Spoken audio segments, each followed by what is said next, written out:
So my black job on tonight is to affirm a knowing that we are equipped to, as Emil and Uncle Jimmy said, meet the moment. I know, as a reflection of many moments that I have been able to bear witness to, you all are looking at images from MBJC's first inaugural equity ball produced at Howard Theater. We created a space where ballroom culture could be centered, where we could talk about our connection to democracy and voting, and where Uncle Bayard was in the space gleaming down as we did our damn thing. And so I need all of us to understand that we have what it takes to meet this moment of the maturation of our very young and very fragile democracy, this moment to strengthen the ties that bind those of us who have skin that's been kissed by the sun, or who know the enduring cost of the black tax. Whatever moment we may be met with, our ancestors who continue to conspire for our success and the superpowers that we have been granted by what Sambufu Some calls those of us being ancestors or gatekeepers, those things ensure that we can meet those moments. And in a room filled with Black Samjan loving brothers, I know of nothing else that many of us honed our skills in the church. So in this moment, turn to your neighbor and take turns stating the following: we have what it takes to meet this moment. If y'all went to a black church, you know what's coming next. Do it again and say it like you mean it. Next slide. I appreciate y'all. My hope is that you move confidently in whatever way you are entering the arena, knowing that we are winning. I'm going to share a couple of black facts to underscore this point. This is data that was collected by the national organizations led by Black LGBTQIA+ leaders. You'll hear me use Samjan loving in place of gay. And these are black facts to turn down the white noise and make sure we're having conversations informed by our community. Next, okay, so the first one is that the plurality of black people believe that our community can and should be doing more to protect and support Black LGBTQIA+ people and our policy issues. Our folks are with us. They understand shared fate and a couple of other things we'll get to. Next point. Black people are highly movable, especially when exposed to messages that connect data to personal responsibility and collective action. One of the most dynamic, next one, data points that we collected is that 50% of Black LGBTQ youth have seriously considered attempting suicide in the past year, and 16% of those youth attempted it.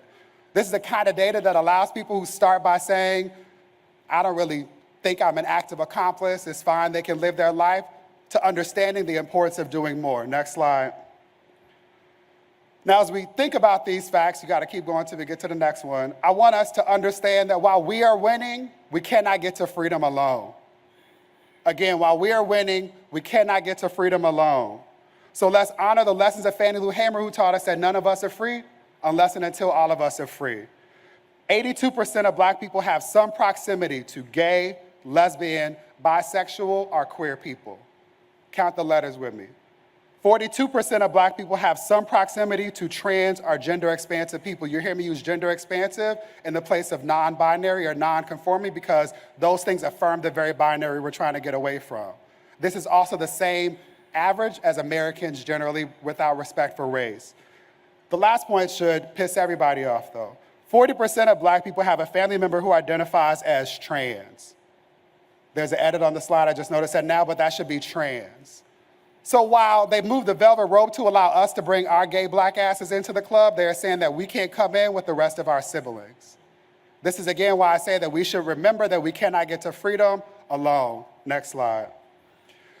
Yesterday, I want everyone to note that on October 17th, the US Department of Justice achieved the first guilty verdict prosecuting a hate crime against a transgender person under the Matthew Shepard and James Byrd Hate Crimes Act. The first. But what most of you in this room know, or probably all of us in this room know, is that Dime Doe, who was one of our sisters who had her life stolen, is not the first nor will be the last trans person to have their life stolen. Dime's life is a reflection of the fact that too many of us face violence that often goes ignored and uninvestigated and without justice.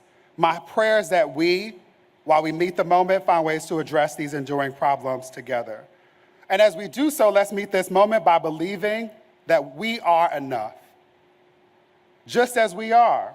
without apologizing or explaining that we are beautifully and wonderfully made just as we are. Be your beautiful Black, sartorially sophisticated, Hattori hands-on mind sharp selves in loving community. Let's use our powers for good, brothers, not against one another. And I'll offer the words of my brother Chris Emden, who recently joined me on my Teach the Babies podcast. He said the following: the best way to convict somebody and to really touch their humanity is to show up. You ain't gotta say nothing to them. You ain't gotta instruct them. You ain't gotta do anything. When your full self is on display, two things happen. Either A, they get convicted and wanna know more, or B, they get burnt and go away. Either way, we win. My hope is that that nourishes you as soul food as it did me. The last thing I wanna leave you with is this. Notice that not once have I said any of this is easy. We know it's not, and however, we are winning. In closing, I offer you the slingshot metaphor, which was provided to me by a beloved leader within our community, Nadine Smith. This is a brilliant mind who labeled what they tried to say was a parent's Bill of Rights in Florida. She was like, no, that shit is the Don't Say Gay Act. Nadine also talks about us living in this slingshot moment where it feels like we're being pulled back, that we are regressing from fights that have already been won, from law that should have already been settled.